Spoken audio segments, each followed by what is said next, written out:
So hopefully you can join some other sessions that they'll build and give you a well-rounded idea of getting started. So I'm really excited about writing grants. So this time it's going to go quick for me, and I hope it'll go quick for you.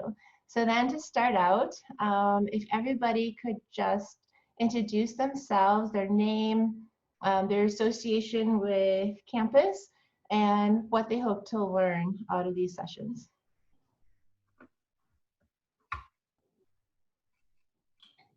Hi, I'm Mary Beth Santos, work for ESC. I have no picture. Hi, Mary Beth. Hi. I'm Chad Drunkmeyer. I'm with the STEM department.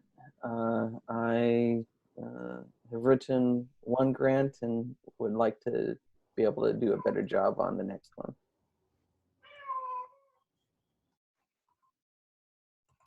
Hi, I'm Edith Middleton. I'm actually a lecturer in the English department.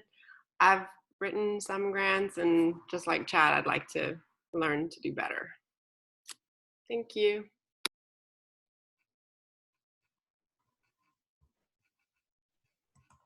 Hi, I'm Zandra Jackson. I'm the director of the EOC ETS program. And I would like to get information on how to, the grant cycle will end soon. And so I just want to make sure that I have the tools that I need to write the new cycle.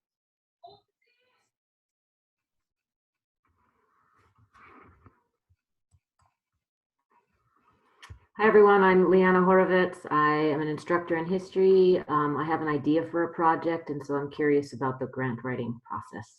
So thank you. Hi, I'm Nasi. I work for Project Stimulate with Melissa, and I just wanted to socialize today. No, our grant cycle is ending, and so I'd like to learn more about how to continue our project. That's so awesome. I'm Joyce Yamada. I'm the Professional Development Coordinator, and I've always been interested in writing grants. I haven't since I've taken this position, but I'm looking forward to doing more.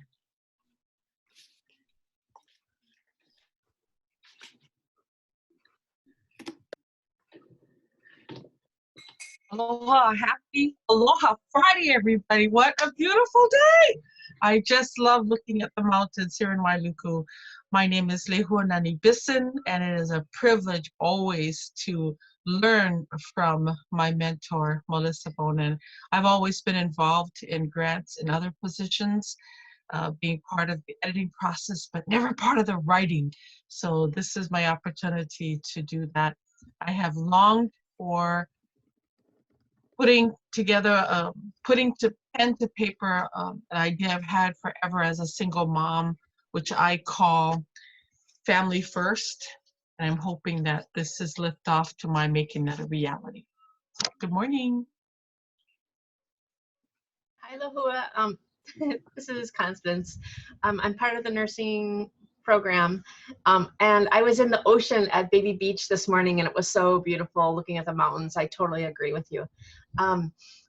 I am interested in doing something for nursing, and then also the nonprofit that I am part of that helps with just overall health in Papua New Guinea.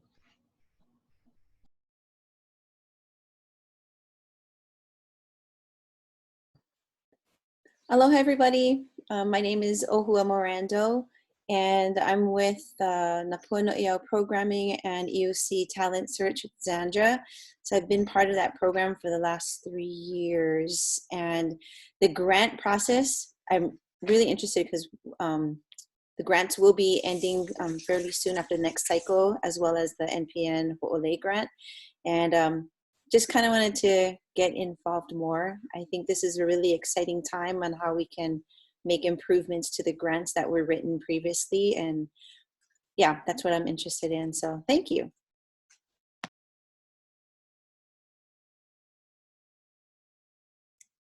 Hi, this is Precious. I'm actually using the EOC account, but I work with Ohua, Zandra, and I think Kanaloa is on here for EOC and ETS.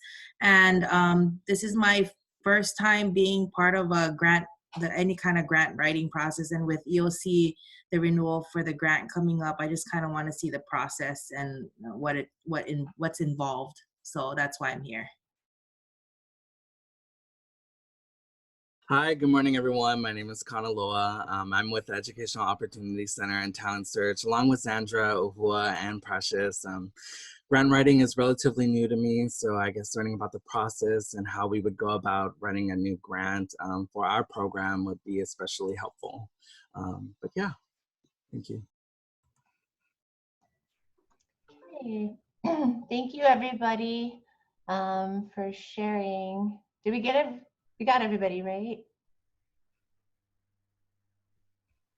Thank you, everybody, for sharing. I think I'm going to share my screen, and we're going to go a little bit about getting started. Some of our activities today are going to be interactive, and some alone time, so we're going to try that too. I don't know, it's just a concept. We'll see how it works to work through thinking before we share. So, oops, what screen? I think I have the wrong screen here. Hold on a second.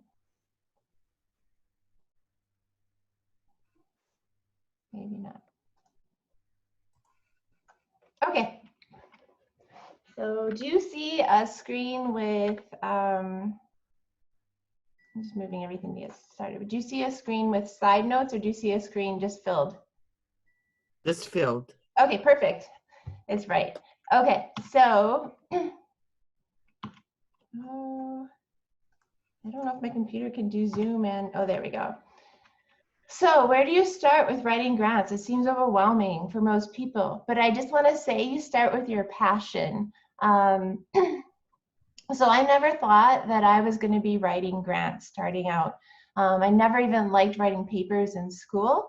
I'd rather take a test. And so it's kind of strange that I find myself here, but it happened because I was working in the upper bound programs. And my passion was for serving our students who had a lot of needs. And in 2012, I had to write my new grant cycle, like a lot of you are here today because you're going to rewrite your grant cycle. And the federal government came down with cuts. They put a per student cap on what we could spend, and that was drastic for our program. And if I implemented those cuts as is, our program couldn't function. So I started to think about other options, and I could either cut our program, write for more students, and then I came up with, well, why not write multiple grants? So instead of submitting one, I submitted two, and we got it, and it worked out. And then I and my team, we thought about ideas of things and ways we could serve students better. So then we started applying for some things that were outside of the TRIO programs, and we really built a strong program. So I didn't really think about writing grants, but it was something that just came out of the passion of what I wanted to do. And so when I think about you all here today, you're spending this time, you have a passion, which means you're already a great grant writer. The passion that you have, if you can put that into the paper and into your proposal, it makes it come to life and the reviewers see that. So I feel like you already have that inside of you, and we're going to try to see how we can get that to translate into the proposals that we prepare. And also with just a side note, it's not always a straight process either, because sometimes they're not funded and it takes persistence, which is also part of your passion, and you learn from those and get feedback to get better. So the first step is to develop a concept paper. So that's what we're going to do for a few minutes today, and then we're going to share them. So concept paper gives you something to talk about your project. I think a lot of times when we have a project idea in our head, it's a little fuzzy. So by making a concept paper, you start putting it into words, you start focusing your project, and it gives you something you can clearly talk about with potential funders and colleagues and other people who might have ideas about where you can look for funding. And also, whenever you make contact, which I'll encourage you to do, to make contact with program officers or sponsors or people that have grants, and one of their first things they say is, please send me your one-page summary.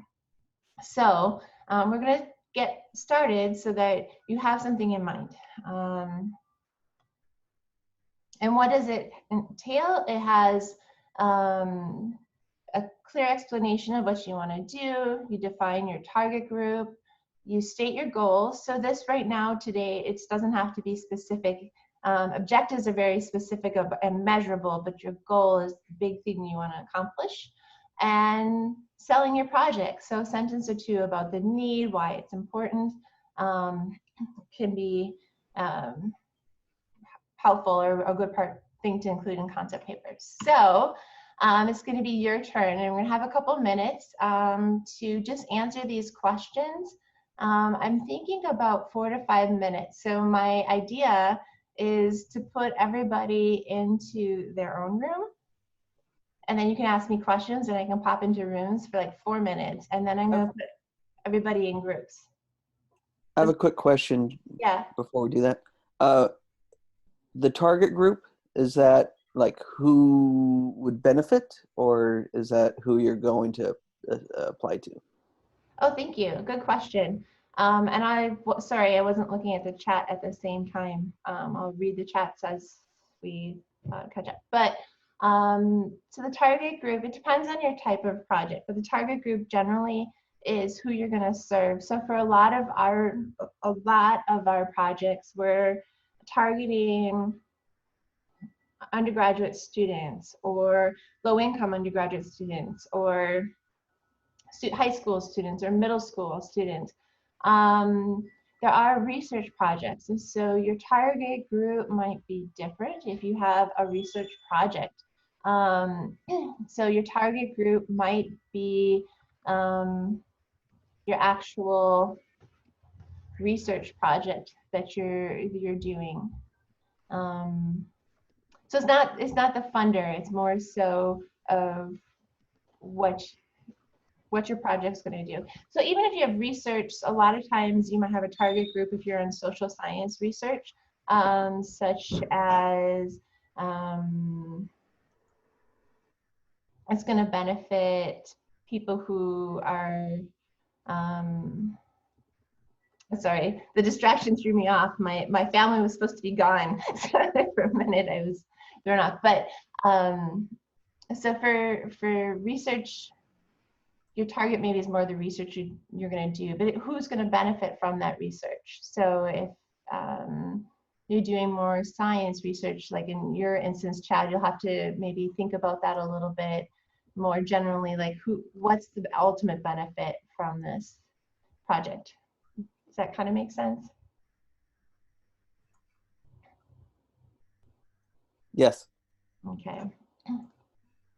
So for the TRIO programs, they're not necessarily, their programs are kind of standardized. And so I'm going to ask you which group you prefer to be in. You don't have to, if you're a TRIO program, you don't have to answer these questions, but it's not, you're not coming up with a program concept. Your program is laid out for you.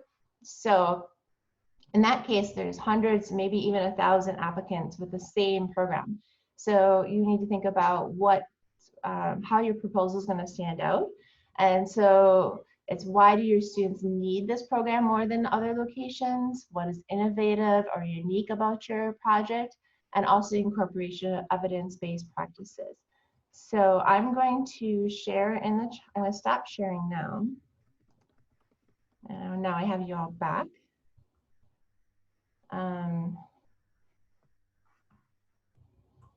I'm just looking through the chat box. Sorry, I'm figuring out how to negotiate the screens, but I'm going to put everybody in individual groups, and I'll put the documents that I sent this morning. Did everybody get the documents that I emailed this morning? Yes, thank you. Okay, so I'm going to put this into chat just in case someone doesn't have it. So there's two, 1A is for people who are working on a general concept. And 1B is for trio programs who just want to work on the trio. I know that trio and GEARUP, you might want to do something different. So just with the trio programs, if you can let me know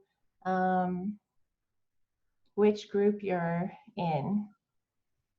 So it sounded like Zandra, Uhua, Kanaloa, and Precious were interested in mostly looking at renewing their programs. Is that correct? Yes, that's correct. And Lehua, it sounded like you might be more interested in developing a concept. Yes, that's correct. Okay, so I just wanted to make sure. So I'm going to give you about 4 minutes to work on your concept, 4 to 5 minutes, and then I'm going to put you into groups of 2 to 3 people to talk about it, and then everybody's going to share their concept in 60 seconds, and then we'll talk about those concepts. Okay? So let's give this a try.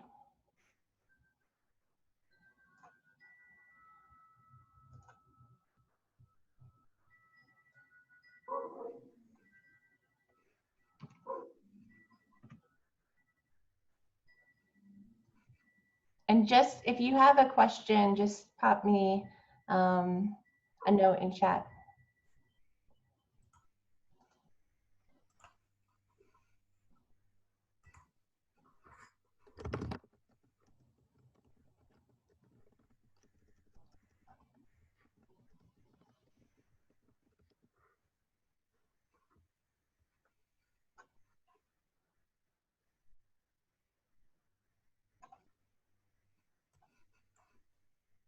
Melissa, I'm not so sure I'm ready just yet to, I'm still brainstorming ideas, so I don't think I'm ready for the next part of the process. I'm just curious about what the process is.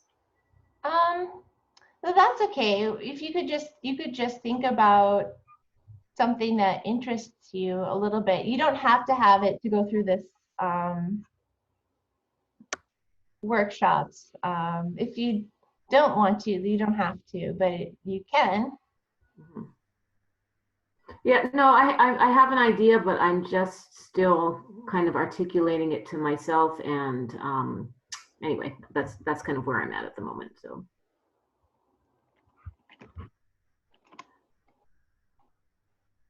Yeah, it's up to you with what you'd like to do. Did everybody get invited to a breakout room?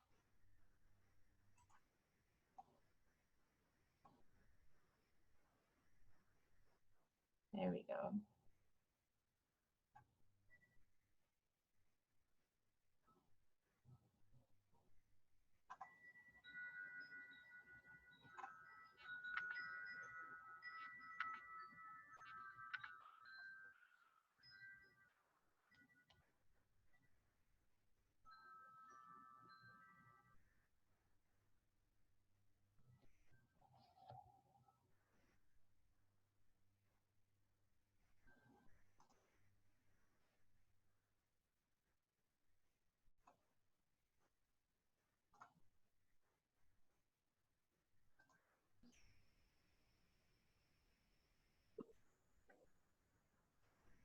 Hi, I'm sorry. I was thinking, the wrong one. You would be a 1A, right, for the concept? I don't know. I'm sorry. Yeah. I don't know what I'm doing. I'm trying to write something on my concept paper outline. Sorry. Yeah, the concept, I'm sorry. I got mixed up for a second. Okay. Yeah, the concept would be right. Do you have any questions or need any?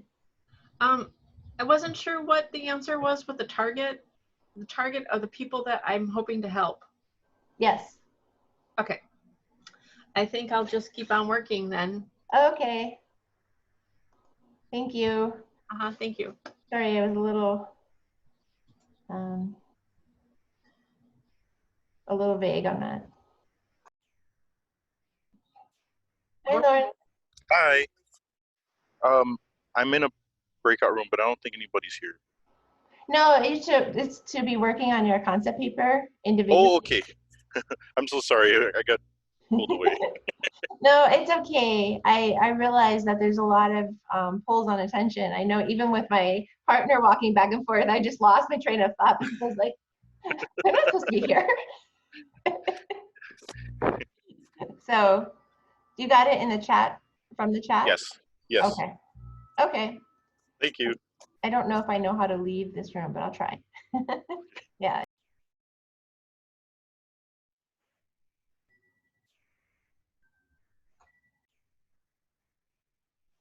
I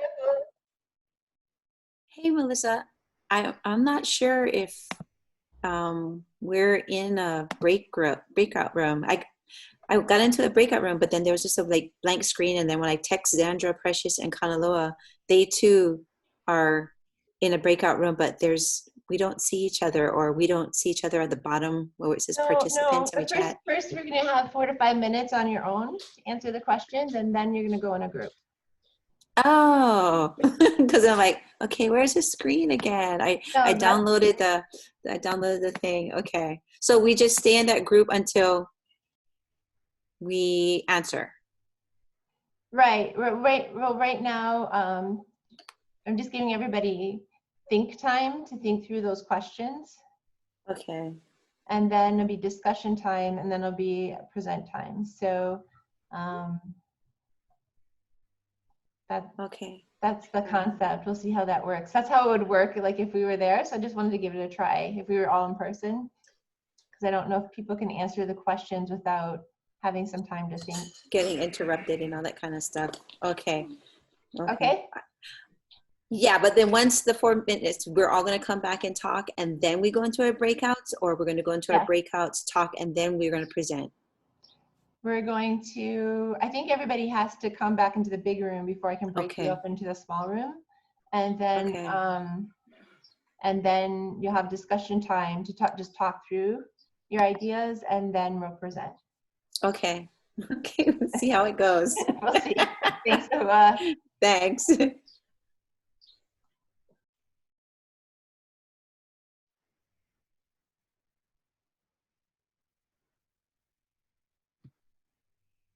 Hi, Melissa.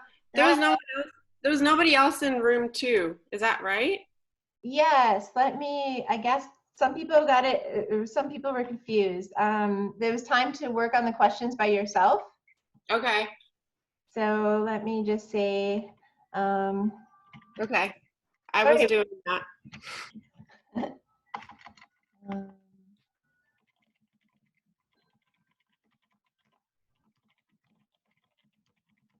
I think I'll bring everybody back. You're not the only one with that question. Okay. I'm totally new to this whole thing.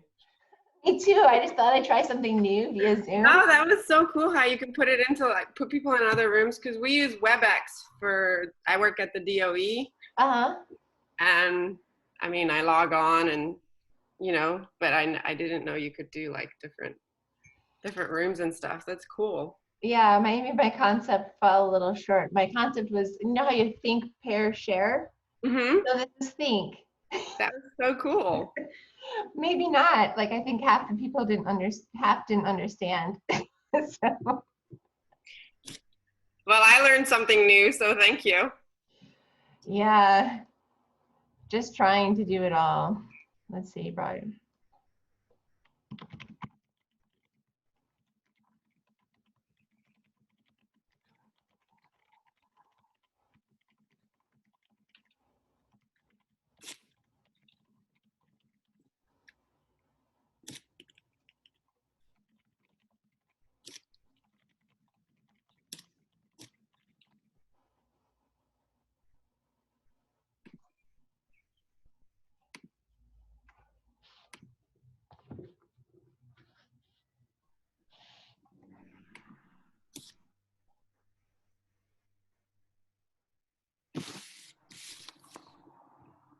Okay.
Hi, everybody. Hello. Is there any questions that came up as you were working through your concept or thinking about your programs?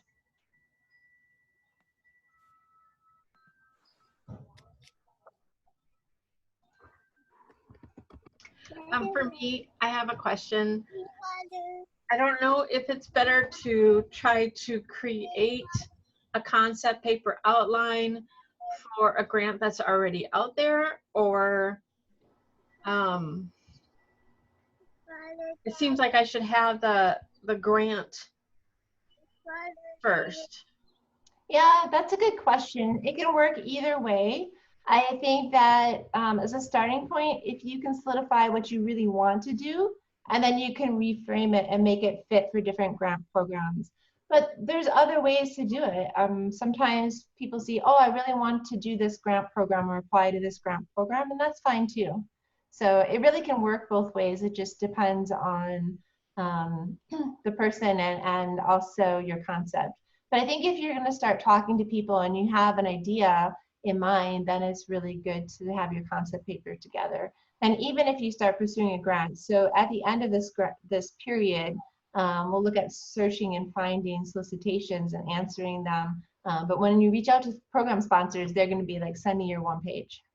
And that needs to be tailored, just like you tailor a cover letter to different employers, you tailor your one-page summary to different funding sources.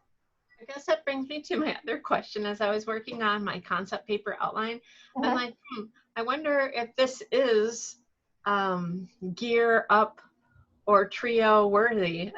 I mean, I was wondering, I guess I don't have a clear understanding of the difference of the gear up and the trio. Yeah, and normally I wouldn't have addressed that in a grant writing workshop. It's just that we have so many participants who just want to rewrite their grant.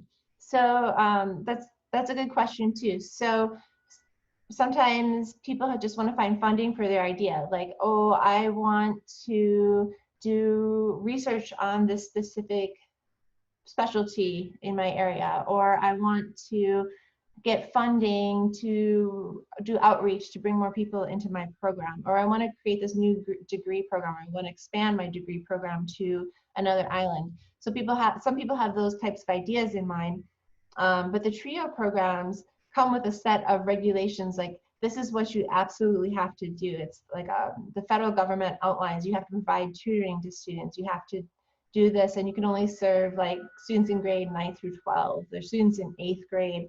So they really dictate every single aspect of those programs. And so that's why I'm doing two separate things, because developing a concept paper isn't necessarily relevant to people who just want to rewrite their grant. Okay, so we're going to break out into, how can I get, there we go, into 4 rooms. So now you have people to talk to. Sorry if that was confusing. My concept was think, pair, share. So first try at it.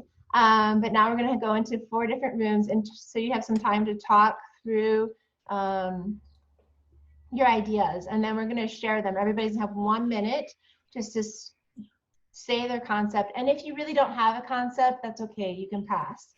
So I'm going to add people to the rooms.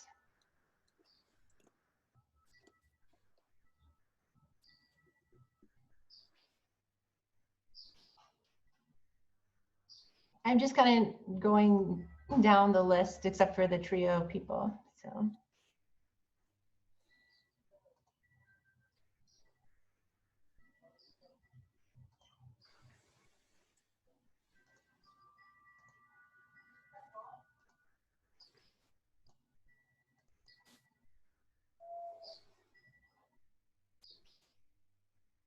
Okay. And maybe we'll have about 10 minutes or so.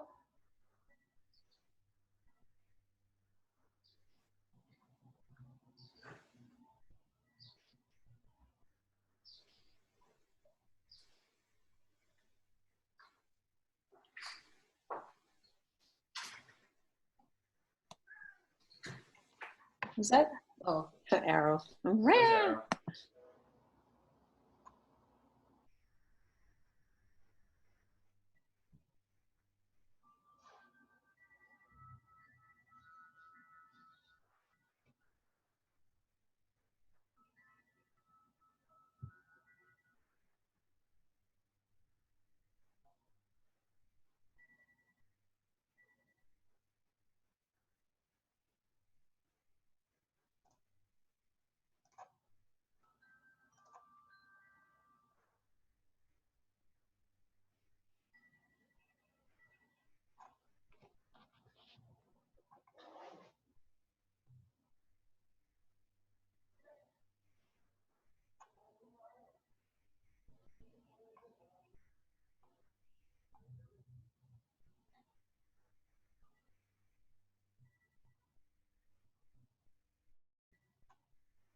That is fabulous.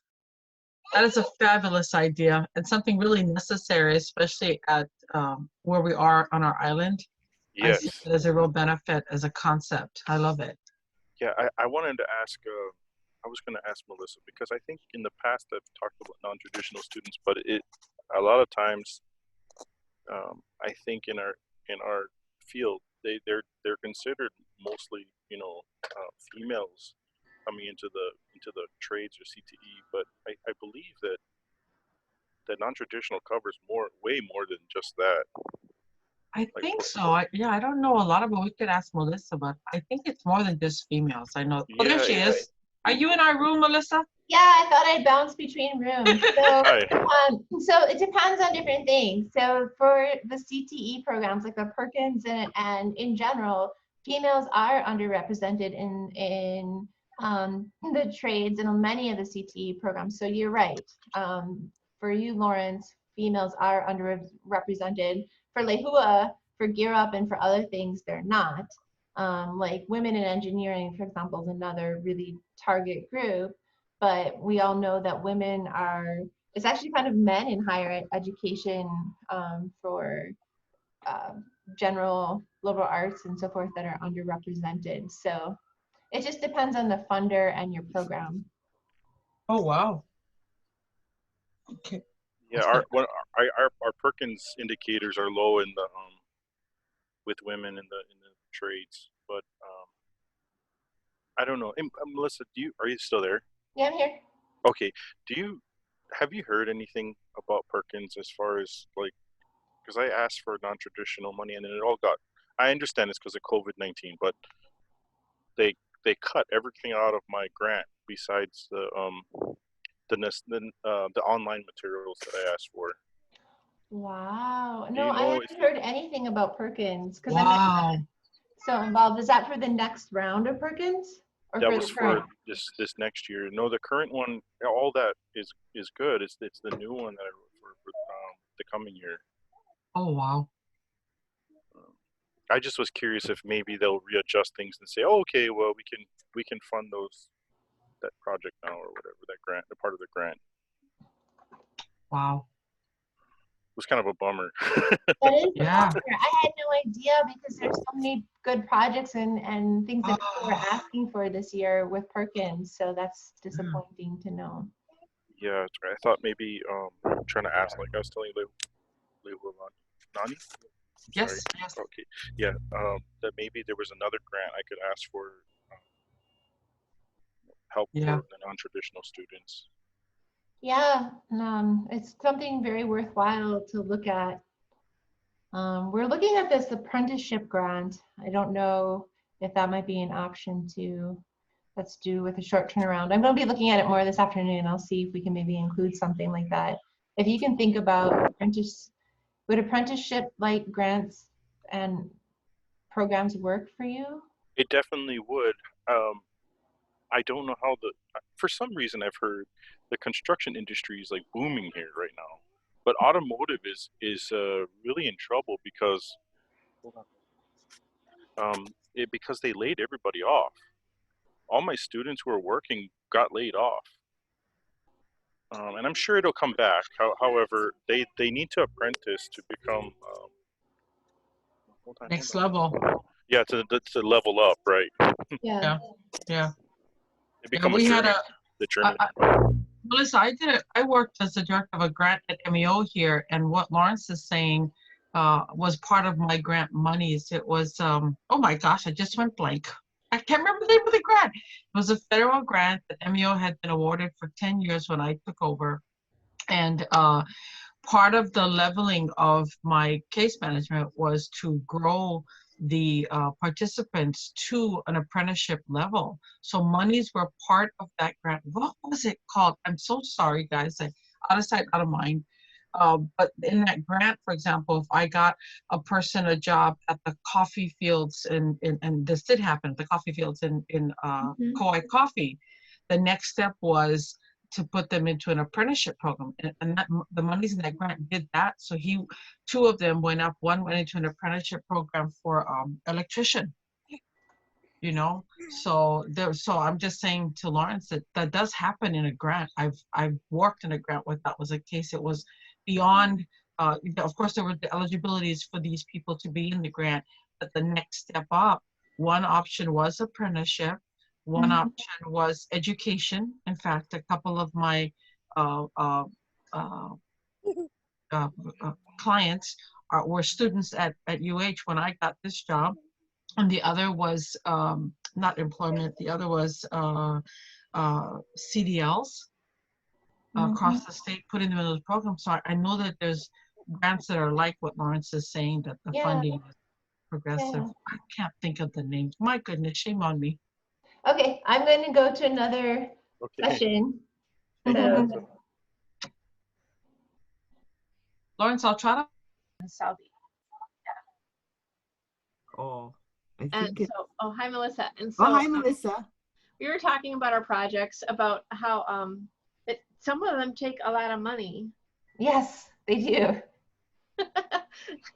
So Joyce was sharing hers, and then I was just talking about how I'm wanting to build maybe a sustainable program where a volunteer can, from our nonprofit, it's an all volunteer nonprofit, could help with consistency in bringing in structural engineers, waste management people from like the mainland and Australia or Hawaii too, and then bring them over to Papua New Guinea and have a consistent like building of a clean water accessibility and waste management.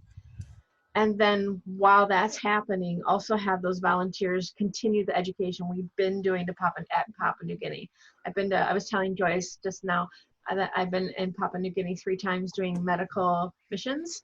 And a lot of our work has been seeing patients at first. And now we're doing a lot of education of nurses and staff to then do teaching with the patients and the people around the city areas and the tribal areas to get better hand hygiene and get better water quality. Yeah. Wow. Yeah, so you're right. I mean, this is a project that has lots of components. Yeah, so I'm wondering if the project's too big, I'm wondering if it should be smaller. Well, we'll talk about that in a little bit. So for now, get your idea out and see, and then we'll talk a little bit about how we can look at projects, because sometimes your idea is the big thing sometimes, and your project sometimes you can have grants fund little pieces of it to build it eventually, and that's more manageable too, I think, and realistic. Been there, tried to do a big project, but I'll talk about that a little bit. Okay. I'm going to go visit some other rooms, see how they're doing. We're probably going to wrap up and come to the big group in a few minutes. Okay. Okay, thank you. Yeah, thanks. So Joyce, what would be your project goal and expected outcome? The fact that there's so many areas where students, they can't get access at all. There's no internet. So that's an obstacle that we need to address too with it. But the preloading, that's cool. Yeah. Reaching remote students. Yeah. It's an issue right now. Did everybody get a chance to share in this group? Yes. Yes. Okay, we're probably going to close out. I'm just going to visit another group real quick, and then everybody's going to try to share the concept, or if they want to, in like 1 minute or so. I think we finished before 1 minute. Okay, good. It was having, at that time when Melissa, at that time when she wrote the grant, it was HCNS was being laid off. It was perfect. Now we have COVID-19. Who's laid off COVID-19? That's So nice. nice. Yeah. It's like, wow. So, Put a shirt on so that the oils of your skin doesn't touch the feathers. Sorry. But yeah, that's what I think. I mean, you'll see, and I mean, trio grants, we're right that it's prescriptive, but how are we going to get creative this year? Or how, when we rewrite this thing, what's going to make it look different from the last go around? Like something has to stand out. And I want to put out that it doesn't have, different doesn't have to be. I mean, it can be, no one's going to have a copy of your old grant. No one's ever going to be able to compare your new grant to your old grant. So a lot of it can be copied and pasted, but then other things, you know, the innovation, what makes it stand out, can always be improved upon. Well, that's good to know. Yeah, that is good. Statistics would vary, and it's, I mean, that hadn't changed much. So a lot of the history could definitely be incorporated without us having to reinvent the wheel. That's good to know. Yeah, for the trio, and you have newer grants and newer kind of formats, so you can always start with what you have as a base. That's what I usually do. Okay, that's great. Yeah, well, that might make it easier for us, because we were thinking this is going to be a team activity and we're going to work on it together and that type of thing, and we weren't going to start looking at it, but we were going to create kind of like a timeline of when to start and when to kind of create the framework. So that's good to know that we can kind of just start with the base and just figure out how to make changes and adjust to both. Yeah, yeah. So when I close, we're going to close the rooms in a minute. Maybe one of you want to summarize what you talked about. You all could present, but maybe just one of you could summarize what you talked about making your grant stand out. If it's in the need or innovation or evidence-based practices. And I provide a lot of information on your worksheet because I just wanted to give you that to think about in the future to lead your discussions, not necessarily to solve and look through everything today. Okay, great. Oh, who are you, the great talker? Oh heck, I was like, I thought Precious was.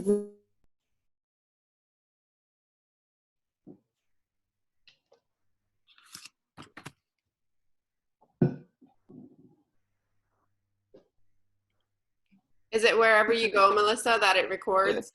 Yes. It's easier than stopping and starting.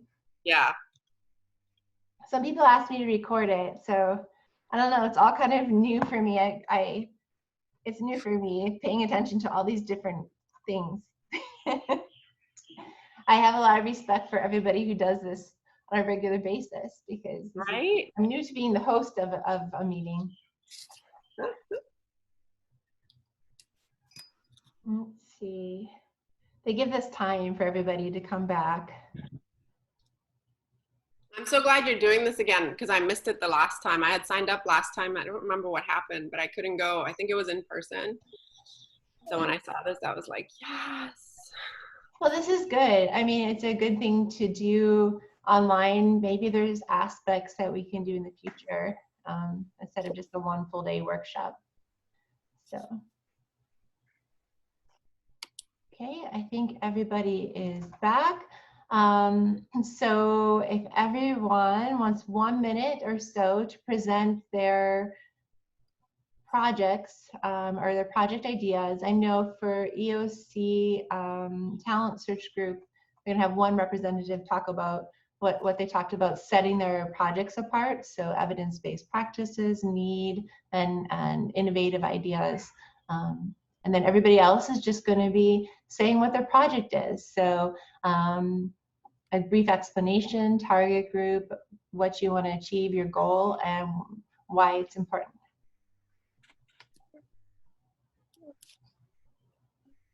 Do I go first? Sure. Okay. My project I'd like to work on would be supporting non-traditional students coming into the automotive program.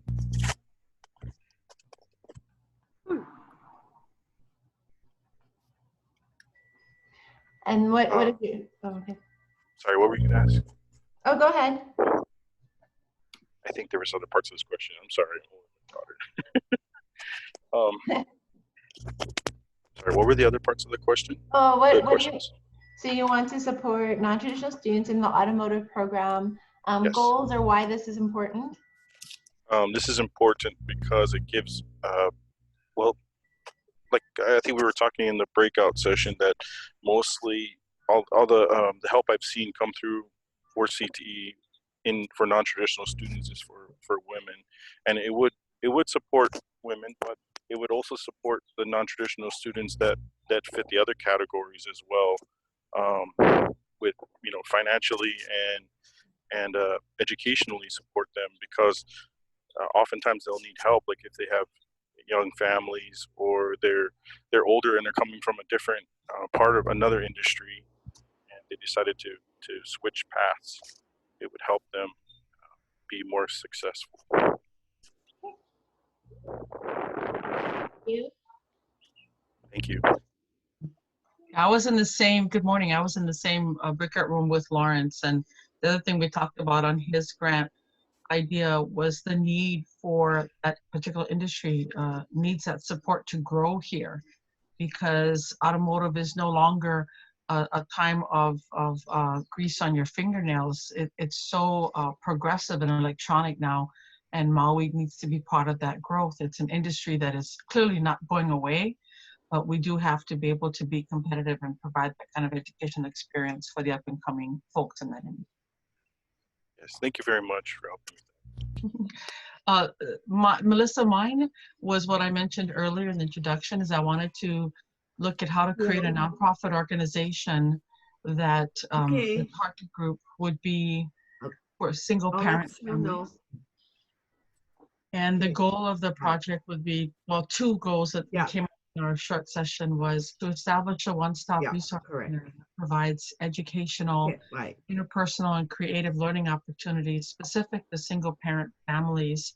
The second goal is to create and maintain a parenting partnership program. Why is this important? It's important because this organization, given the great number of households in this category, it's no longer a sidebar. It's taking over the majority of how households are run by single parent families that don't have access. This is resources beyond what the government provides, but resources that would be progressive through education and information and assistance to help grow healthy and educated individuals. So pulling them together and going forward from there. And then there would be a pay it forward component as well. So that's as far as we got with it, but it comes from a place that is close to my heart, of being a single parent and realizing there were no resources here. And I don't want another family to have to up and leave Maui in order to raise 3 children and then come back years later and miss those years of cultural growth and so forth. So I'm hoping that one day this comes to fruition and that we give more confidence in parents, whether they do it in a second round as a grandparent or first round as a young parent, and just help them to be confident that they can do this. And it is an incredible job that is life-changing. Thanks, Lehua.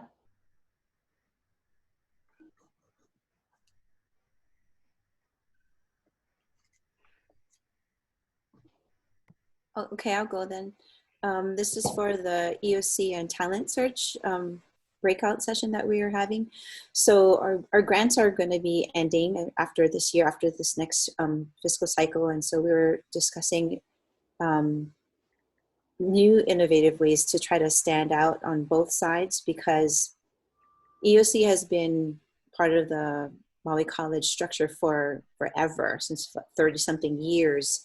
And every cycle, there's always a different changes and trying to keep the grants alive. And we're looking at, especially with what's going on now and how we're servicing our students.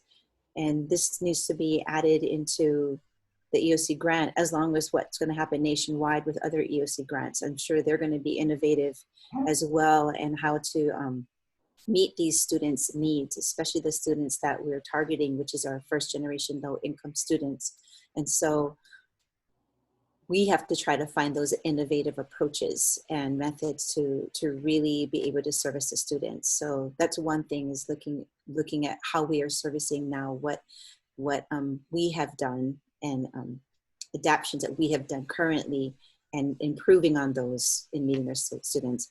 And then with our talent search, how are we becoming more involved with targeting our students in the schools, as well as working better with the teachers, and then being creative in the programs that we need to do, whether it's the testing component side of making sure the students pass and go to the next grade, especially for our seniors this year, and then our juniors that's incoming to be seniors, and then our 8th graders who are transitioning to high school. So it's really looking at all of these methods and ways to work better with schools. So I think those are the things that we have to look at, and looking at our grant and try to make improvements on what we can do better based on these last 3 years that we are doing, and how to make those improvements, and really database driven. And database is what Melissa was saying, is like, now that we've done it, how are we going to improve on it? And so those are the steps we're going to take. Thanks, Ahua.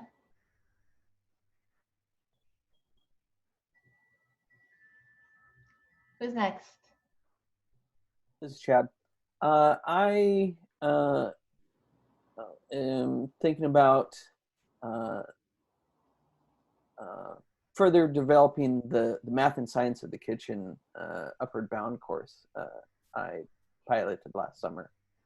And the goal of it is to teach the students, so the students that are involved in it are high school students that hadn't shown interest in math or science. And we're not trying, our goal isn't necessarily to make them into scientists, but to give them an appreciation of how it is important in their lives. And I view this as part of the multi-generational change that needs to happen in most students through the nation, that math and science really is important. And if we can help students, the high school students now understand that, then they can hopefully teach that to their children and build upon that. And so while I piloted the program last summer, it was something we threw together, and now we need to go back and evaluate what went well, what didn't. We have lots of ideas of how to change it, and then how to produce professional looking materials and evaluate outcomes. Okay, thank you. Couple more people. Just hit the key points on your proposal and your concept. I can share. I don't have the very specifics of it. I'm looking, I'm on staff at Kinkekalika High School upcountry. I teach in the alternative program and freshman English. And so with everything that's happened with COVID-19, and we don't have one-on-one computer access for all students, and I'm on the tech team, and we are talking about the possibility of maybe writing grants so we can have 1-to-1 ratio of computer for every student to take home. And so having them like take on loan computers, because we gave out about 120 a couple of weeks ago, and there are still students who need them. So that's kind of where I'm looking. Chad suggested reaching out to possibly Google. We have a bunch of Chromebooks, and a lot of them are really old and beaten up. They're several years old and really hard to, they're out of maintenance and all of that. So as a tech person, I'm looking towards that. So that was what I was talking about. Thank you. I just have a quick comment, Melissa. Yeah. It was, I don't know if it was purposefully how you placed us in our groups, but I noticed that even between Edith and Chad and I, there's a lot of similarities within our projects and our thoughts and our ideas and our target and our focus groups. And so I started with like the basic ideas of the project that I've currently been working on. And tried very hard to make it succinct and to the point. But then after hearing like Chad and Edith talk about their ideas, I could see how that could really shift my current project that I put on this concept map and make it better to fit Edith's needs, and as well as incorporate some of Chad's thoughts and ideas and stuff. And so I'm changing my concept. Basically, I'm changing my concepts outline, and I'm adding, I think I would add components of even Chad's ideas and Edith's needs to try and reach a broader audience and maybe make it more appealing to funders.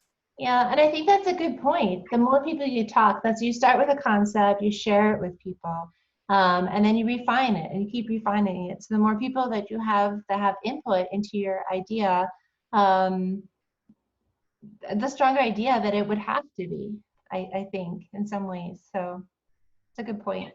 I agree with you, Jamie. And just hearing Chad and Edith and Lawrence talking about their and Lehuanani talking about their projects, I'm like, oh, because I was focusing on the nonprofit that I work with, but because I was listening to you guys, I got inspired with a new idea that could actually help our nursing students, and that is right now with this COVID-19 thing, is that the students are enjoying the software products that we're able to do to enhance their learning while we can't go to the hospital. But what they're missing, I heard in their evaluations, is that therapeutic dialogue that just kind of naturally happens between a patient and a nurse. And our virtual simulations that we're providing them doesn't really give them that opportunity. So I was thinking, what if I could find a grant and get monies for hiring paid professional patients. And then the students could have interaction and get that therapeutic communication and that natural communication that has to happen to engage their patients and everything. So thank you, everybody. Yeah, and there's actually grants for like telehealth type things. So right now that could be the practice, right? To practice. Yeah. Wow, that'd be cool. Joyce, is there anything you'd like to share? Yeah, I have a idea to create and facilitate a emerging leaders program at Maui College. That's Maui College is an Indigenous serving institution based on the tenets of leading from where you are, and everyone has something to contribute. Thank you, Joyce. Okay, so is there anything else that anybody wants to share? I want to talk about what stood out. So let me just see. I share my screen again.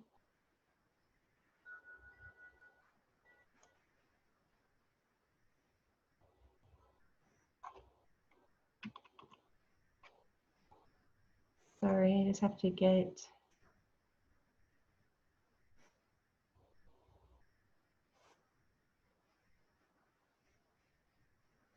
My setup isn't happy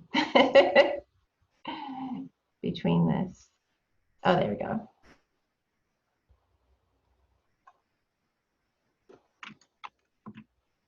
Okay, so what makes a good concept, what stands out? So what caught your attention as others shared?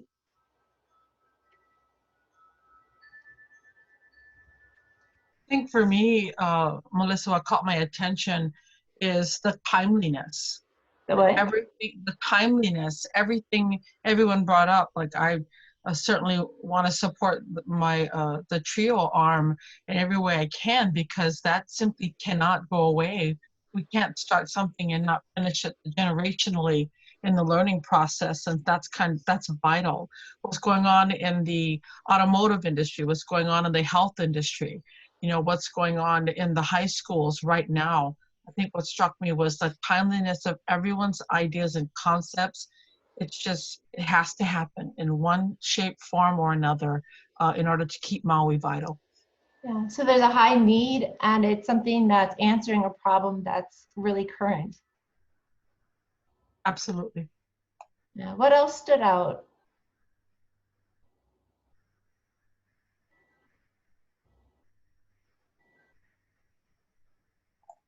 I think people's passion stood out for me. They believe in what they're doing. They're not trying to write a grant to get money, to get money, to get money. Everyone is sincere in the passion of where they're coming from. They have a reason, they have a connection. Yeah, definitely a passion for what they're doing, a reason for doing it. It's personally connected to them.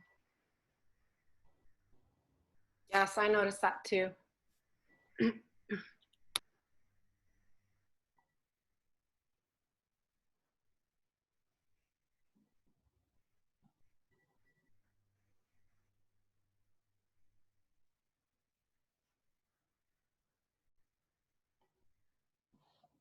One thing that stood out to me is sometimes there was there wasn't enough time to really have a clear concept, but a clearer concept that I think when Chad talked about that he had a pilot, so he had done it, he's trying to scale it up, kind of stood out as, you know, there's some potential. Another thing is the broader impact. I think Nasi talked about the impact that it could make to meet a lot of different people's and projects' needs.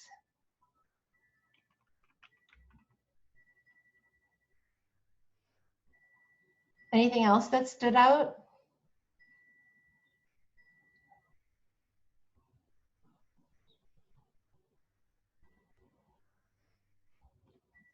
I would say a genuine wanting to learn how to do this, you know, to put the big toe into the pond to figure out, like, how do we do something we really haven't done before? A curiosity and a internal inspiration.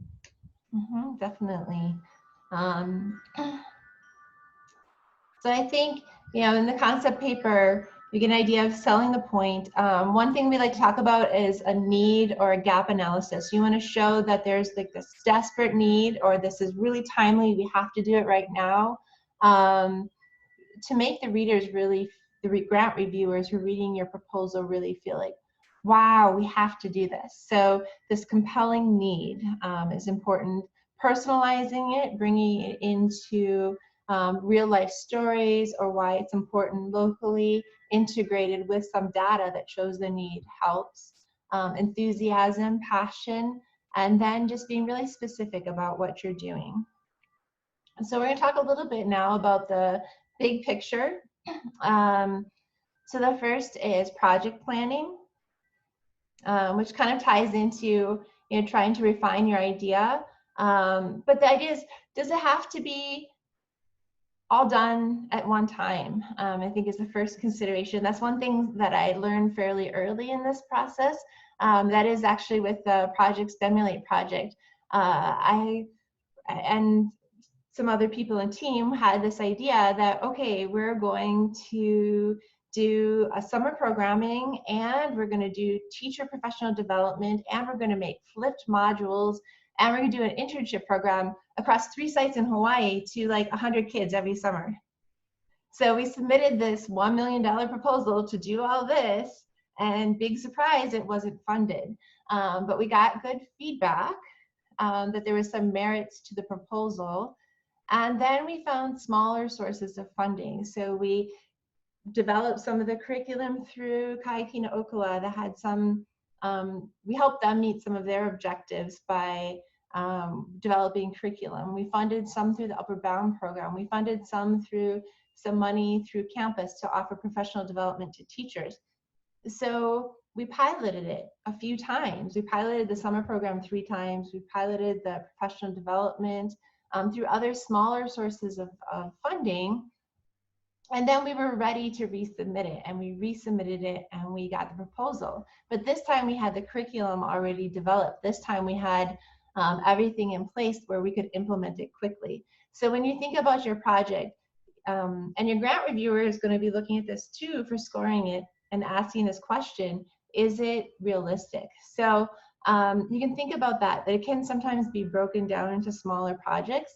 Sometimes there's funding, resources for different parts of the project. So there might be funding available, like the Maui Food Innovation Center would be a good example. There's funding available for classes and accelerator programs. There's funding available for manufacturing development.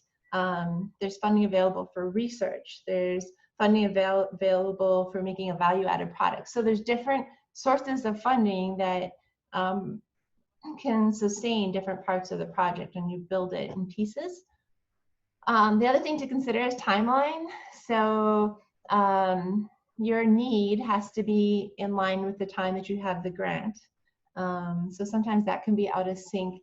And the other thing is grants take time. So sometimes people come to me and say, I need money to do this like next month. Well, there's no way you're going to get a grant, and usually there probably is some ways, but usually you're not going to get funding in a month. I mean, it may take 6 months or a year. So you have to realize that with working with grants. The second part to consider is your the impact that you have.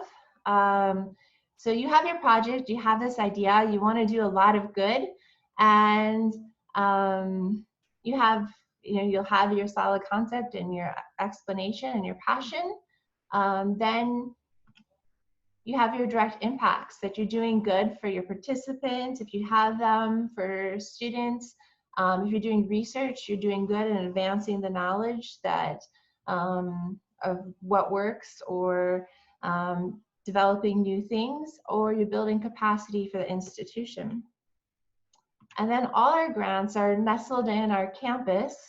And there's impacts, there's positive impacts in that, and sometimes there's unintended outcomes. So, so some of the positive pieces of it is that we bring money into campus, we build capacity, we do good things with our, for our students to help graduation and retention, and also the programs, grants cost money to the institution, and that's covered by some of the indirect costs, but there's management, space, resources, and it can put stress on some of the other departments. So it's just to be aware of that. We can't always help it, but just to be aware of the different impacts it has. And then finally, let's see, hope it's not moving.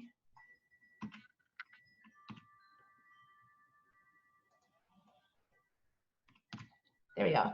Finally, we have to think about our broader impacts to our community, to our state, to our nation, society. So this is really important when you're talking, when you're writing your grant, for most people, is to make those connections to how the work you're doing might relate to other places in Hawaii or other places that are geographically isolated, to have a replicable model that could reach other geographically isolated areas, or knowledge that we now have that can help other people.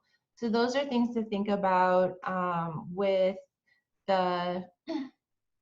impacts. And the other thing to think about is campus alignment.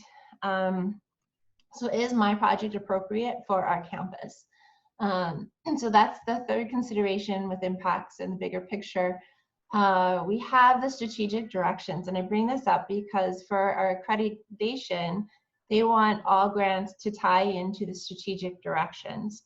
So there's a link here. I'll send the PowerPoint out after, but we have 5 strategic directions, and I can say that all your projects can fit into them. There's a way to link what you have into these projects. So there's student success. So many of the things that people brought up are for developing student success, and especially for underrepresented students. There's quality of learning. So developing and helping students learn better, improving our educational programs. There's Hawaii Papa'okeau, so work towards serving Native Hawaiian students and indigenizing campus, community needs and workforce development. So some of your projects touched on that, and sustainability. So sustainability is not only the sustainability that we think about as far as conservation, reducing, reusing, but also sustainability as far as continuing funding and programming and resources of our college and campus. So while it seems like, oh, I need to fit it in, it's generally you can. So if you have a concept and you have a hard time relating it, you can come talk to me. And also another thing when you're writing and working on your project is to consider the impacts after the money ends. So that's another part of sustainability, is funders want to know like that they don't have to keep giving you money, that you're not going to have to keep asking for money for the same thing over and over again. So how is your program going to leave everything better? Is that improving educational outcomes for your students? Is that building something that can be sustained and generating income from other sources? What are the impacts that'll be lasting? So is there any questions on the bigger picture?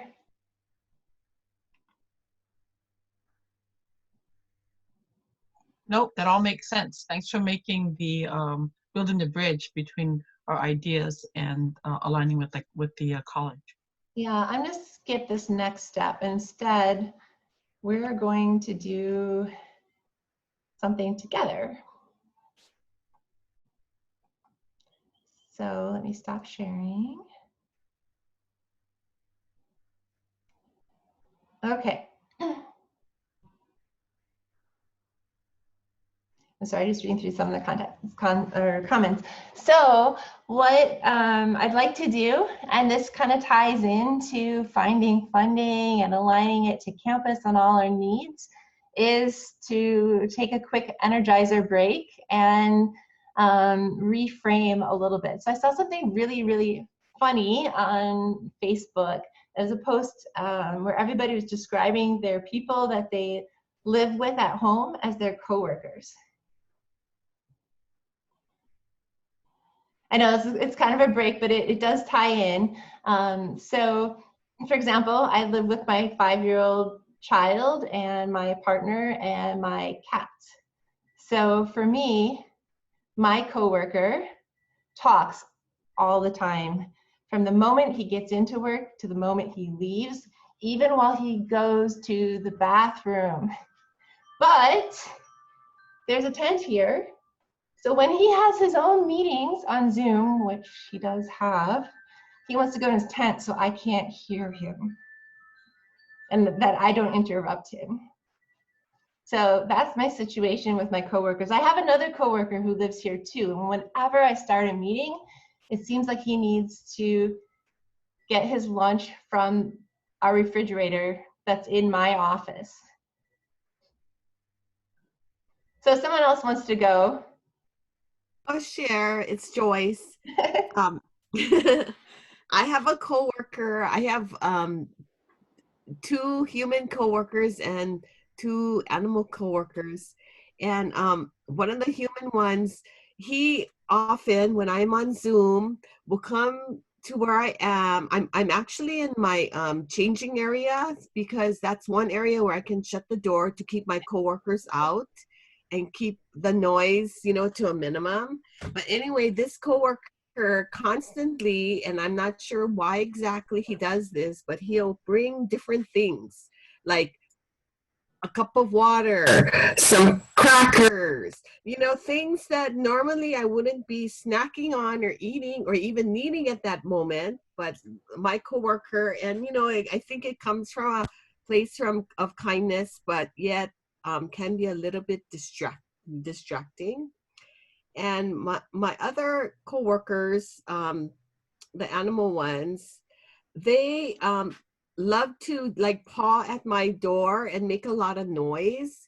And I guess that's a good feeling to have somebody who wants your attention, but at the same time, these coworkers are kind of needy. So anyway, that's my coworker situation. Thanks, Joyce. Anybody else? This is Precious. I'm kind of same like Melissa. I have co-workers, but my main co-worker right now is my 4-year-old who is being potty trained. So I have to keep my camera. I was just telling my EOC coworkers earlier, like sometimes I have to shut my camera off because he likes to run around in just underwear or no underwear at all, or I have to take breaks to go up and bring this coworker to the potty area to help while I have my headphones in. So sometimes like I have to make sure I'm on mute. I have to make sure my camera's off. Otherwise it'll become Zoom bloopers. And you can hear my coworker right now. So I also have a distraction is he has all his little toys around my work area. So when I wheel my chair back, I'm either running over trains or I'm running over small little people, his people, because the back side of my area is his highway for all his vehicles. So that's the situation. So your coworker does not clean up after themselves. They leave stuff for you to step on all over the place. It's like toy trains. Mm-hmm. Yep. Anybody else? I'll go. So I'm very fortunate that I have a really good coworker team. So my coworker leaves early to go to work and comes back like around 2:30ish. So when I'm in Zoom meetings and everything, he's pretty good at letting me have the dining area. But after a certain time, like if it's 4 o'clock, then 4 o'clock, 4:30, and if I still have meetings that's going to take place at 4:30 or after 5 o'clock, then I'll go into another room in an office and I'll conduct my business and he'll be good. So I'm very fortunate that I don't have young ones because, yeah, having young families during this time, it can be very stressful. And yeah, so hats to you guys for doing that. I can go next. I'm also fortunate. My kids are grown. My 15-year-old coworker sleeps until about 3 or 4 p.m. just about daily, unless she has to check in with her teachers. And then she works on her assignments. I have an animal coworker who literally has to be attached to my ankles almost at all times, so that it's hard because I step on him sometimes. But other than that, I have a roommate, but she works on her own. So it's pretty quiet most of the time. It's just getting up, getting away from the computer. That's what I find the most difficult part of all of this. I feel like I'm working much more than I ever did before. So true. I can agree with that, Edith. Totally. Go. So I'm in the business of, my business is of one. So I am my own coworker. There's no one here but me. So I get to get up and get my coffee and turn on my music and work in a solo zone. So yeah, it's pretty quiet over here. I'm making my own noise.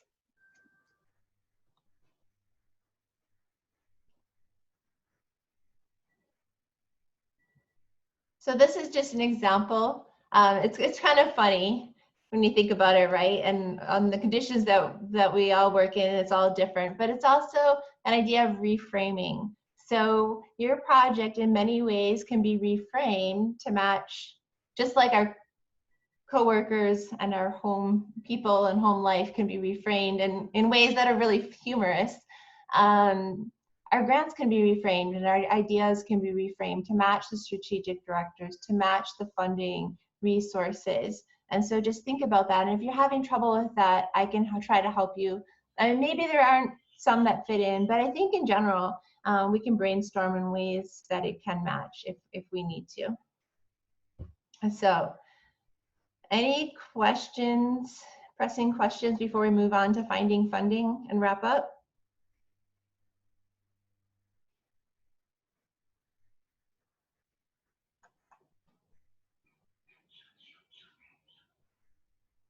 Okay, I'm going to try to share my screen again. I think I was sharing the wrong screen. My PowerPoint isn't exactly happy with going back and forth between Zoom, but I'm getting better as we go along. Is that the right screen?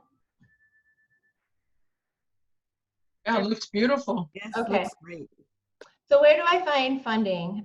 We used to have this great search engine, and it has to be purchased by the system, and it's not anymore. So it's a little bit harder, but we're going to look through some steps just to get you started in finding funding. When you think about where does funding come from, there's several different sources. So one is federal government, and I'll show you today how to sign up for notifications.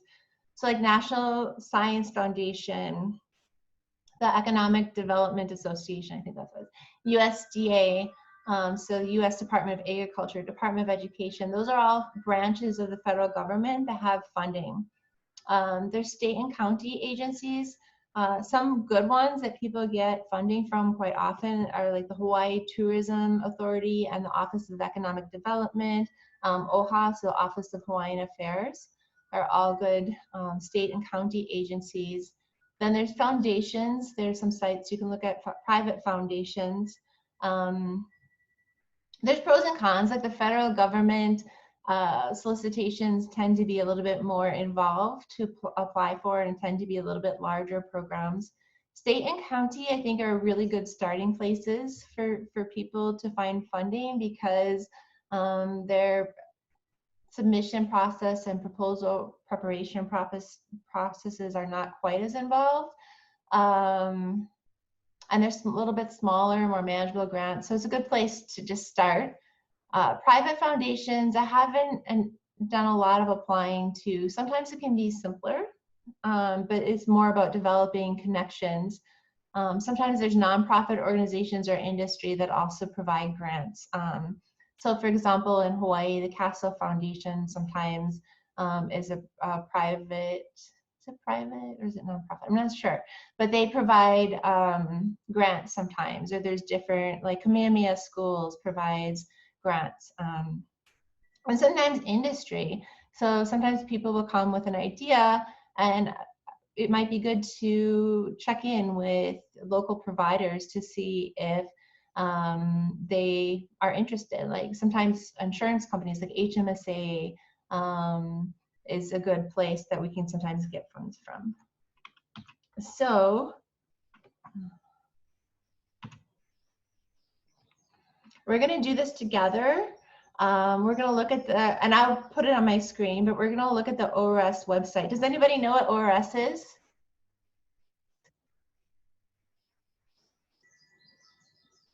Office of Research Services. Yes, and they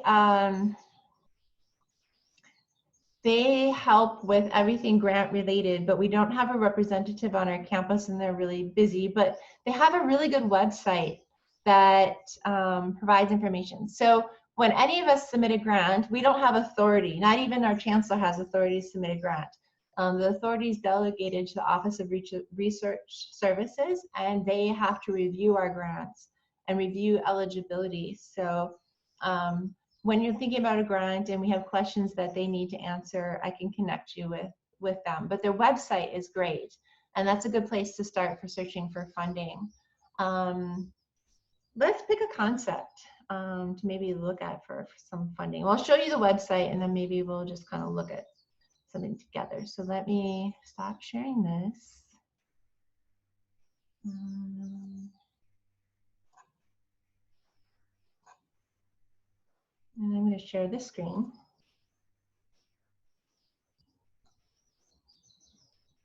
Okay, so let's just look at the office.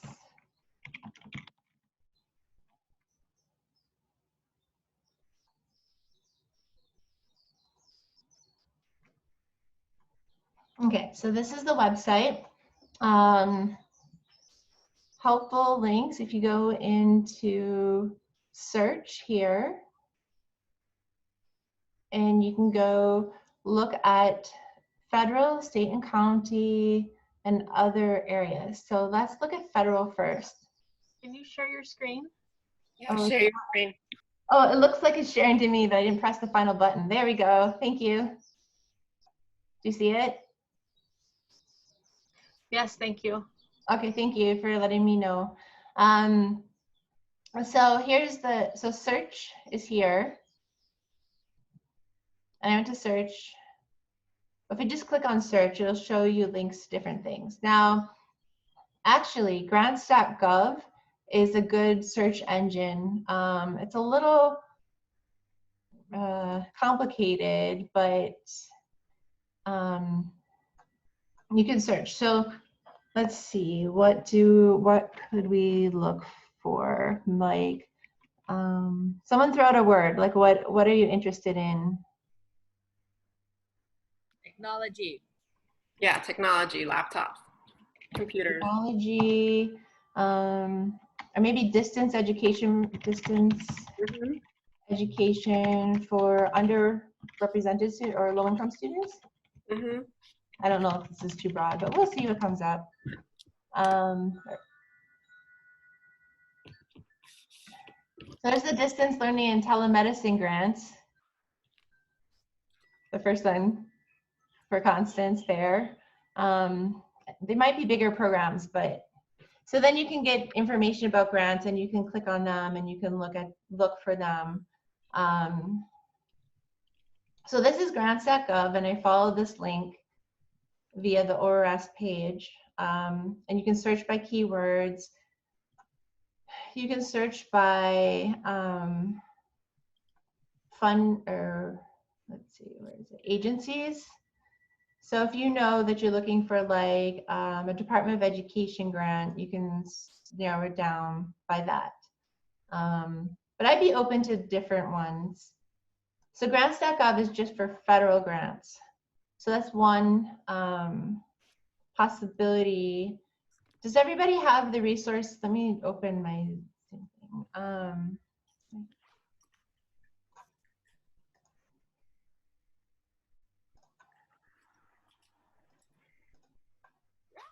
The searching for funding handout. Does anybody not have that? Yeah, I don't have it. Okay, I'll share it via chat once I'm done with sharing my screen. So that's grants.gov. Also, I don't know what candid.org is. That's something new. I'll have to look into that. But if you go to like federal resources. Okay, let me put that in chat real quick. I think there's a couple of chats. Oops, that just went to one person. There we go. So these different things are on there too. But if you go to federal, you can go to different departments like, that's a good one. National Science Foundation. So you can go and it clicks on where you search for grants and typing for grant funding on that federal agency. Usually if you search the pages for any federal agency, there's a way to sign up for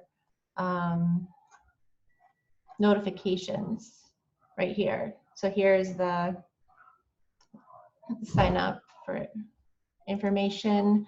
The same could be for a lot of the other ones. So US Department of Education, I'm going to go to the website. I'm on US Department of Education. And there's usually a link if you look for a little bit where you can sign up for notifications. Let's see.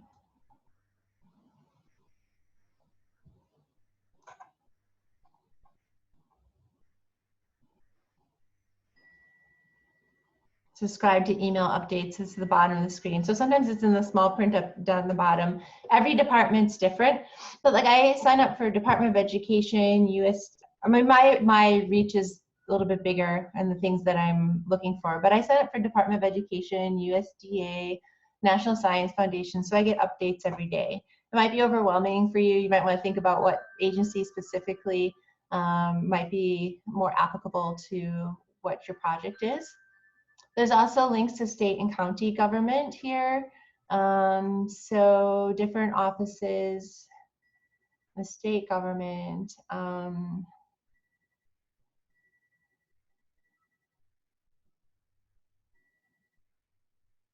We don't have some of my normal go-tos, but the office on your handout, let me throw that up here.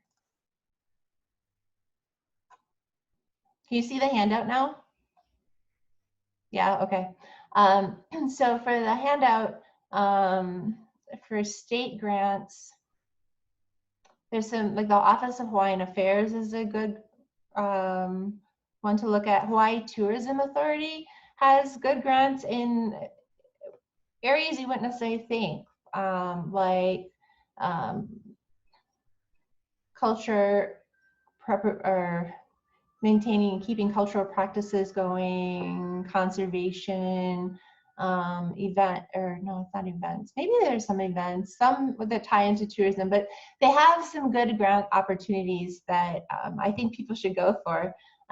There's Hawaii Technology Development Corporation, Hawaii Strategic Development Corporation. So state grants are a good place to start. Also county grants, the Maui County Office of Economic Development has some good grants. And then foundations that are more applicable to us, like Hawaii Community Foundation, Kamehameha Schools puts out things. So for ORAS pages, they have some of those listed, but then they also have Hawaii non-federal. So this gives some ideas about different possible funders in the state, and some foundations. So I think those are good. You can subscribe to ORAS announcements and to their newsletter to be updated about grants too. One thing on your finding funding sheet, I didn't put the link because it's too long, but the UH system ORAS contracts and grants, they have a certification program and it's offered every semester. I've heard it's really helpful, so I want to take it, but I don't know if you all know Cheryl Reeser. She's really knowledgeable about these things, but they have some program management stuff in their certification as well as grant development information. So I think that might be another resource for us all. So I'm excited to possibly have them or have that take the class and maybe have that be a part of our grant training strategies. I'm going to stop sharing. I guess we're not going to go look through, well, let's see, where are we at for time? Maybe we'll look through finding a solicitation for something. Maybe we'll go back to grants.gov and we'll look at the telehealth one. Oh,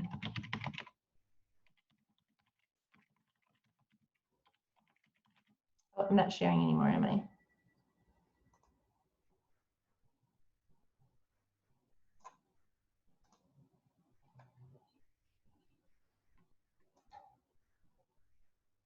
Okay, so when you go into different places and you find a grant, usually you can find some sort of solicitation.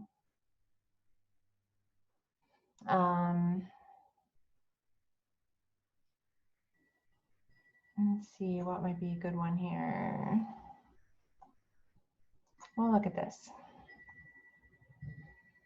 So this has some general information on this page, but really what I want is information. So if I click on apply,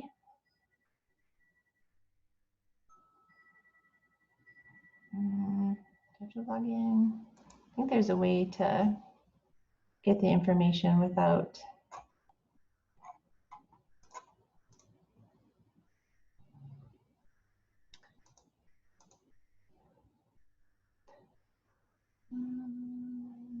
Preview, there we go. So I went to package. If you go to preview, there's download instructions. I know this takes some work to find some of these things, and sometimes you just can Google it too. But this is what I call a solicitation. And so these are the things that are good to find. It lists like what needs to be done to apply for the grant. So it'll give you all the instructions. for what you need to do to apply, and also to see if it's relevant. So we're not going to go over solicitations today. That's going to be the next time.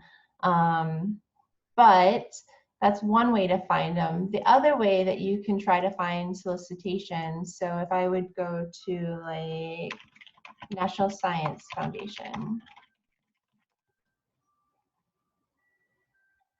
So you can get these links from the ORS page or get ideas about it, but you can look for funding.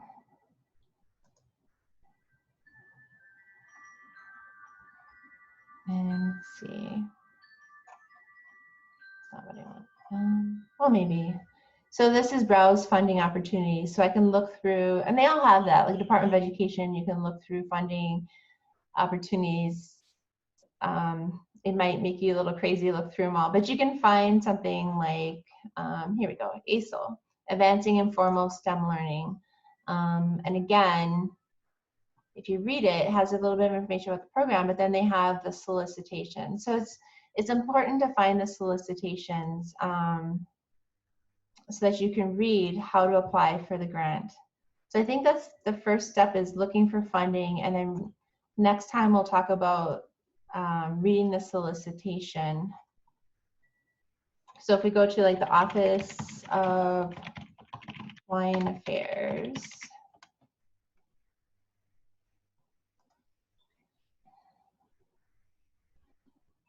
and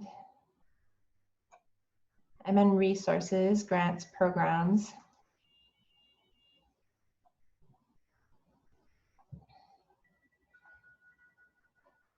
So they have grant opportunities. So you can sign up and subscribe to get information about it, but then they have, click here to read the past grant solicitations. So we know that they have grants that come up every year and every 3 years, but you can read what the solicitation was. And that can help you prepare your proposal. So for like the talent search group, you can read your solicitation from the last period. So if you need help finding solicitations, I can help people one-on-one to look for them. It's kind of this, the process itself takes a little bit of ambition to keep looking through them, but I think part of it is trying to identify a starting point. So I think a starting point, unless you know of a grant or program that you're going to apply for, if it's a local project, a state or county grant from the finding funding list might be helpful. If it's a larger program with multiple impacts, you might want to look at the federal programs. You might want to sign up like for the Department of Education and get those notifications, and then you can just look at them every morning, skim through them, see what's out there. So we used to have a grant search engine that would do all that for you, but we don't. So I think the best collective information is ORS page, and then kind of looking through these different funding sources, as well as the handout that I gave you, get some good starting points. So is there any questions about that? No, this is great. At least we know there's a place to start, to go shopping for money. Yeah, it takes persistence. I think, to be fair, one of my goals with this workshop is to help people come to me with programs, and it's hard. It's harder now that we don't have the search engine. Grants.gov is good if you're wanting to do a federal grant, but I think it's good to get your toes wet in some county and state funding and local funding sources. So I think one of the things to do is whenever you hear anybody even having a project, it doesn't matter if it's the same as your project or not, ask where they found out about it. What is their project? Where did they get their grant funding source through? So you can start learning about different options and opportunities. And now that I have an idea of some of your projects, I kind of keep my eyes open for stuff when it happens. And for example, we just have this youth apprenticeship program, and our chancellor was like, hey, let's do this.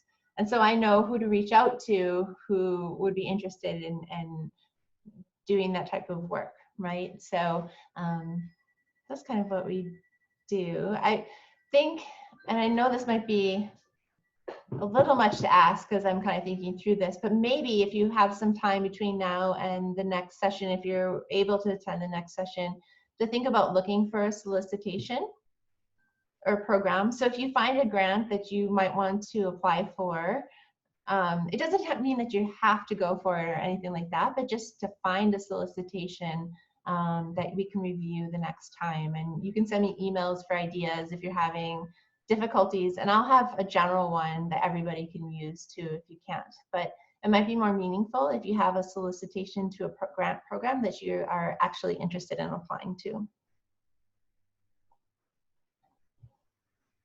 Questions about that?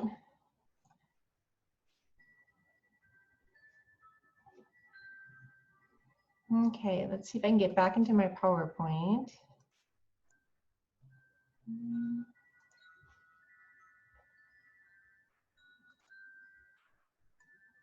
Okay, does everybody see the big screen? Okay. So bring it together. Start with a concept, about 1 page maximum.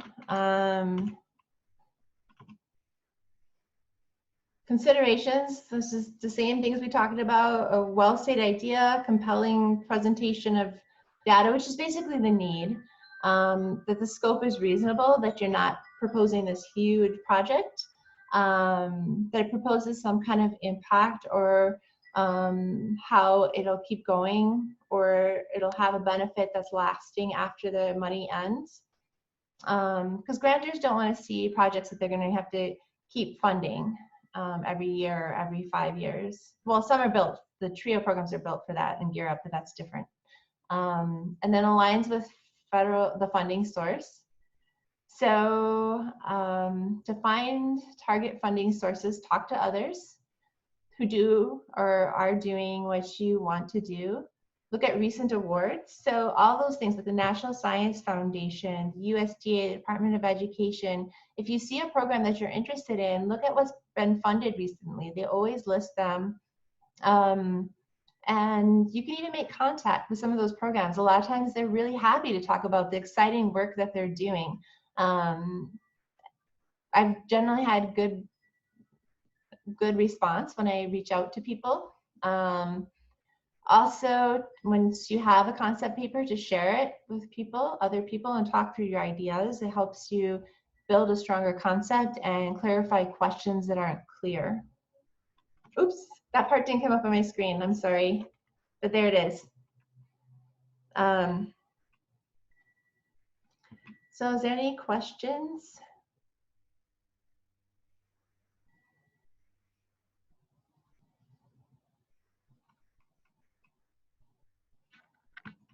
Okay, so some tips for today. A clear concept and strong justification for need or why it's important, why your project is important. Make your proposal stand out. So you think about what sets this apart from other proposals and other projects. Address the broader impacts if you can. How's it going to make a difference not only for people in Maui, but possibly in Hawaii or in other places? Find funding that aligns to what you want to do. So there's different departments in the federal government, there's different county and state branches. So to look at the funding sources within those areas that might relate to what you want to do. Sign up for notifications.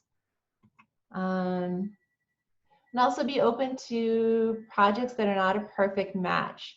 So we kind of did our own little exercise in reframing. So a lot of times you can reframe or you can build a bigger project through multiple smaller grants. And just start. It might seem a little bit overwhelming, but if you put together your concept, you're already somewhat started today in doing that. And that's the biggest step, is really clarifying your concept and sharing it and getting out there and talking to other people. And like I said, some of the smaller grants are a good place to start. And once you have your concept paper, you can use that to reach out to program officers or sponsors or people that are holding this money. And it's really good stuff to talk it through with them. I can sit with you if you want and we can call together, but to say, hey, this is my concept. Can I schedule a meeting to talk it through with you? And so a lot of times what sponsors will do is they will give you guidance and say, oh, I'm interested in this, but not that, or it's kind of a match or it's a great match. I encourage you to pursue it. Sometimes I've had, especially like, well, with many different projects, I've had different, like, okay, I think it kind of fits, but we'll try this direction. So then I refine the one-page summary and I send it to them again. And then they might be really happy and say, okay, you're set to go. Apply for this grant. So it's all a little bit of talking and outreach. I have a question. Yes. With the talk about the state budget, how are grants, are they postponed? Is it something that we should definitely still, given the economic thing going on here in Hawaii, how do the grant monies work? And I guess, I don't know if, are they pulled out, the money's pulled out, or how that, do you know how that all works? I think everybody's figuring it out, but some of the things that I've seen is grant deadlines have been extended to give us a little more time, which has really been appreciated. So I kind of think with those types of grants, like it seems like they're still happening. And I kind of have a sense, but I don't know because we've never been through this before, that if we just get our application into the ones that they think are going to happen, that maybe we'll have increased odds, because now I don't know if everybody can do it right now. There's just a lot of pulls on our intention. So I think we might have better odds. The other thing with the stimulus monies coming through, we might see some new opportunities that we haven't seen before or lately, or during the last recession, there was a lot of stimulus grants through, especially the Department of Labor. So we might see some of those in some of these upcoming stimulus packages. Also, I don't know. I mean, I don't know about the existing grants. Some things can get pulled for other resources or spent in different ways. And those are things that I have no knowledge about. But right now I have my fingers crossed and I'm seeing more opportunities come through than ever. I've been kind of crazy busy. So I'm just like, okay, let's just get them in there, throw in our hat, because, you know, maybe it can help solve some of our economic issues as a campus too. And I guess the other question I have about that is, let's say it's a 3-year grant. Do they ever give you approval for the first 3 years, and then after 1 year saying, you know what, we just can't do it anymore? It could happen. So there's different ways that grants are awarded. So like a lot of NSF grants, they get, a lot of them, not all of them, but a lot of them, they give your money all in the first year. A lot of Department of Education grants, they renew it every year. So every year you get an award notification. USDA tends to be the full pot of money in the beginning. So it just depends on the grant and the award programs. You usually have to submit reports on a scheduled basis. So a lot of programs is yearly, but some of the county programs I think have been like quarterly or more often. So usually in the solicitation, it'll tell you the reporting schedule that's expected. So for example, I know that in the state, someone, not us, but someone in the state had got a large Department of Education grant, and they hadn't made adequate progress in the first year. Like they didn't have enough participants. I think for them, they wanted you to have 85% of your participants, which was just fairly generous of what you proposed to serve. So they lost it, but I rarely see that happen. I don't think I know of examples on our campus. There's usually a lot of understanding too about situations. So like right now, I think we're going to see a lot of understanding in our reports for the upcoming periods based on what's happening right now in our decreased ability sometimes to do outreach and serve students. Other questions? Thank you.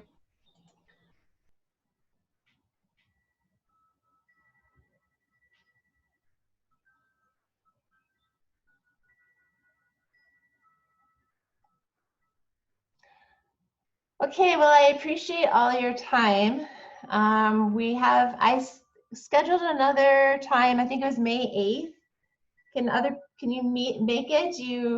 If you're interested in coming, I think I get kind of excited about this stuff because it's I think really helpful and that we can do a lot of good. So I think the next one we had is about understanding the solicitation. To think what I had, and telling your story, and it's going to involve a little bit of how you tell your story and how you make your needs section really engaging and to draw in the reader and make them feel like after they read the first part of your section that they really want to fund your project. So that's our next section. If you can make it, I'll send out a reminder. In the meanwhile, if you want to try to find and look for grants and find a solicitation, it doesn't have to be a perfect match, but I'll be providing a solicitation that you can look at if you don't find one on your own. And feel free to email me with any questions in the meantime. So thank you, everybody. Mahalo, Melissa. It was very bold of you to try to do this at this time. We really appreciate your help. There's a lot. Just one meeting is going to help us help a lot of people and students moving forward. So mahalo. Thanks for making it happen. Yeah, thanks you all for being here today and let me fumble through my complicated thoughts of breaking out and individual time and so forth, and PowerPoint. So it's all new to me. So thank you for your patience and hanging in there with me.